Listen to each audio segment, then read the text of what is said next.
சேலம் மாவட்டத்தில் கோம்பை நகரம் என்ன ஊரில் 1941 உருவானது இந்த ஸ்தலம்.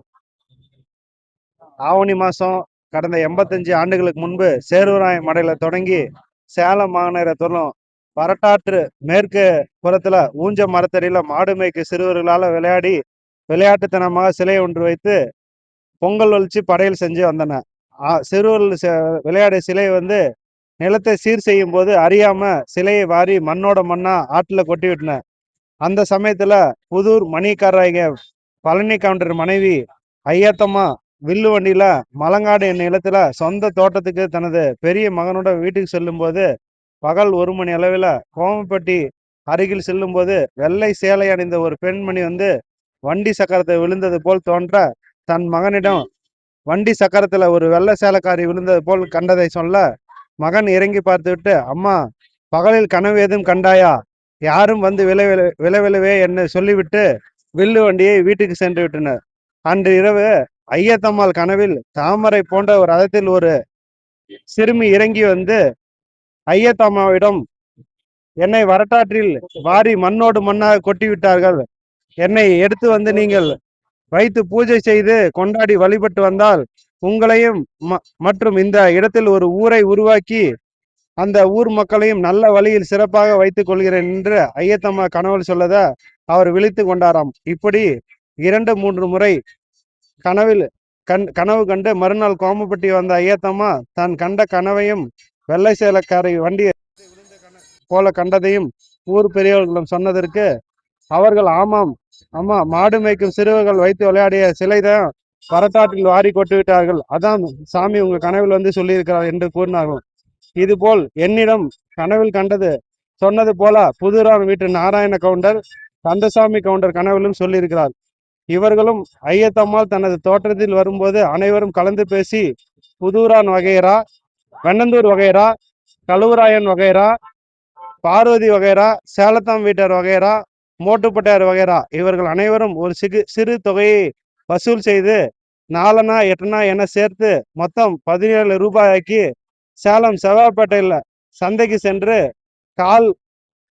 கால் குறைய 5 ரூபாய்க்கு ஆட்டுக்கிடா ஒன்று வாங்கி பூஜைக்கு தேவையான அனைத்து செலவும் செய்து விக்கிரம ஆண்டு ஆவணி மாதம் புதன்கிழமை அன்று சுமார் காலை 9 மணி அளவில் அனைவரும் மேளதாளத்துடன் வரட்டாட்டுக்கு சென்று கரகத்துக்கு பூஜை செய்து கொண்டிருக்கும் போது சாமி எந்த இடத்துல அம்மா இருக்கிறார் என்று வருந்தி புலம்பிக் கொண்டிருக்கும் போது எங்கோ கோவணம் கட்டி கொண்டு ஏறு ஓட்டி கொண்டிருந்த மண்டையன் என்பவர் ஆவேசமாக அருளுடன் ஓடி பூஜை செய்த இடத்திற்கு ஆற்றில் மணலில் உருண்டு புரண்டு ஆற்று மணலை அவுள் கடலை தின்பது போல் அள்ளி தின்று ஆற்று நீரில் மூழ்கி ஆயிரக்கணக்கில் உள்ள உண்மையான அம்மன் சிலையை எடுத்தார்களாம்.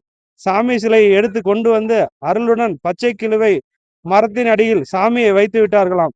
அன்று முதல் ஊர் மக்கள் பொங்கல் வைத்து கொண்டாடினார்கள். அதன் பிறகு ஐயத்தம்மாள் தனது சொந்த செலவில் சாமி இருந்த இடத்தை சீர் செய்து சாமி மேடை அமைத்து கோவிலை உருவாக்கி ஒவ்வொரு தை மாதமும் கரிநாள் அன்று சாமிக்கு பூச்சாட்டி 8ஆம் நாள் பண்டிகை நடத்தி எங்களது ஆடு மாடுகளுக்கு கோமாரி நோய் வராமல் காப்பாற்றும்படி வேண்டினார்களாம். நாளடைவில் கோமாரி அம்மன் என்று பெயர் மருவி கோம்பைப்பட்டி மாரியம்மன் என்ற பெயர் உருவாகியது. இப்படியாக பல ஆண்டுகள் உருடோண்டி கொண்டு இருந்த பொழுதும் இன்னும் பல தேவதைகள் இந்த அம்மனுடன் ஒன்று கலந்து விட்டார்கள் என்று கோம்பைப்பட்டி மாரியம்மன் தல வரலாறு கூறுகிறது. இது 3வது கும்பாபிஷேகங்க. கோபுரம் கட்டி செய்யற 3வது கும்பாபிஷேகம். இது எதிர்பார்த்தது ஒரு 4000 பேர் எதிர்பார்த்தங்க. வந்தது இன்று மட்டும் கலந்து கொட்டவங்க மட்டுமே 7000 பேர் தாண்டி போயிருக்கும். எப்படி சொல்றேன்னு கேளுங்க. கும்பிட்டுங்க, நான் கூப்பிட்டவங்க பேட்டி எடுத்தீங்க, பத்திரிக்கை கொடுத்தீங்க, எல்லாத்துக்கும் கொடுத்துருக்கோம். இந்த ஊர்ல யாரையும் விட்டு வைக்கல. ஊருக்கு வந்தவங்க எல்லாத்துக்கும் ஒரு விடாம இவங்க 8 மாசமா போய் நோட்டீஸ் கொடுத்து ஸ்தானம் பண்ணி விட்டு அதுக்கப்புறம் கும்பாபிஷேகம் நோட்டீஸ் அடிச்சு பத்திரிக்கை வச்சு எல்லாத்தையும் மரியாதை பண்றதுக்காக எல்லாத்தையுமே வர சொன்னங்க. இவ்வளவு ஜனம் தான் வருதுன்னு சொல்ல முடியாது. எங்க ஊர் கோயிலுக்கு எங்க ஊர் கோயில் இருந்தவங்க இன்னைக்கு இடமாறி தடமாறி வரலாறு வேற ஊருக்கெல்லாம் போயிட்டாங்க.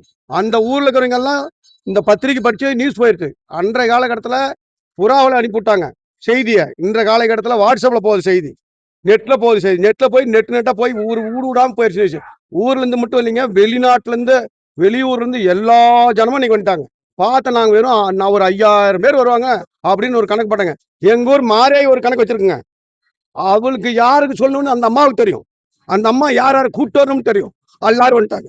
சிறப்பா இருந்துச்சுன்னு சொல்லிட்டாங்க. வந்தவங்க அத்தனை பேரும் அருமையா பண்ணியிருக்கீங்க. இந்த திறமையை வந்து யாருக்கிட்ட இருந்து கத்துக்கிட்டீங்க அப்படின்னாங்க. யாரும் கத்துக்கலீங்க. யார்கிட்ட இருந்து கத்துக்கிட்டீங்க? முன்னோர்கிட்ட இருந்து தெரிஞ்சுக்கிட்டோம். ஆயா எங்களுக்கு சொல்லிவிட்டா. கேனாவில் வந்து சொல்லிடுவா. எதை நடத்தணும், யார் யார் எழுப்பணும், யார் யார் தூங்க விடாம பண்ணணும், அதுக்கு எல்லாமே எங்க மாரியம்மாவுக்கு தெரியும். அதனால எங்க மாரியை எல்லாத்தையும் வர சொல்லிச்சு. சிறப்பா நடந்துக்குதுங்க, அருமையா நடந்துக்குதுங்க அப்படின்னு எல்லாரும் நெய்ஸ் வந்துச்சு. ஒரு தை மாசமும் பூச்சாட்டி எல்லாருக்குமே தெரியும். தை மாசம் கருநாள் அன்னைக்கு இந்த கோயில்ல வந்து பூச்சாட்டுவாங்கன்னு எல்லா ஊர் மக்களுக்கும் தெரியும். அந்த மாசம் பண்டிகை நடந்தது தான் இந்த ஊரினுடைய இந்த கோயிலினோட சிறப்பு. என்ன நம்ம நினைச்சாலும் நினைச்சது அந்த சாமியை நம்ம கும்பிட்டுட்டு போனோமா அது நினைச்ச பொழுது நடக்கும். 7000 பேருக்கு அன்னதானம் பண்ணிருப்பாங்க. இவங்க தாத்தா பேரு பள்ளிப்பு கவுண்டர், இவங்க அப்பா பேரு பாலு கவுண்டருங்க. இவரு வந்து கலைச்செல்வனுங்க. இவருக்கு வந்து எங்க மாப்பிள்ளைங்க. இவருக்கு தான் கணக்கு வழக்கெல்லாம் பாக்குறாரு, பணம் எல்லாம் பொறுப்பெல்லாம் பாக்குறாரு. மீதி எல்லா கணக்கும் எல்லாத்துக்கிட்டே இருக்கும். ஒரு 5 பேர் சொல்லுங்க. மனோகரன் அவர் பேரு. மனோகரன் அவர் தான் கோயில் தர்மகர்த்தா, ஊர் தர்மகர்த்தா. இவர் வந்து கண்ணனுங்க. இவர் ஊர் கவுண்டரு. இவரு சக்கரவர்த்தி. இவர் காளியம்மன் கோயில் தர்மகர்த்தா. அவர் வந்து ராஜா. அவர் வந்து ஊர் கவுண்டருங்க. பூசாரிங்க வந்து முனுசாமி பூசாரிங்க. நாகேந்திர அவங்க ஃபேமிலி பூசாரிங்க.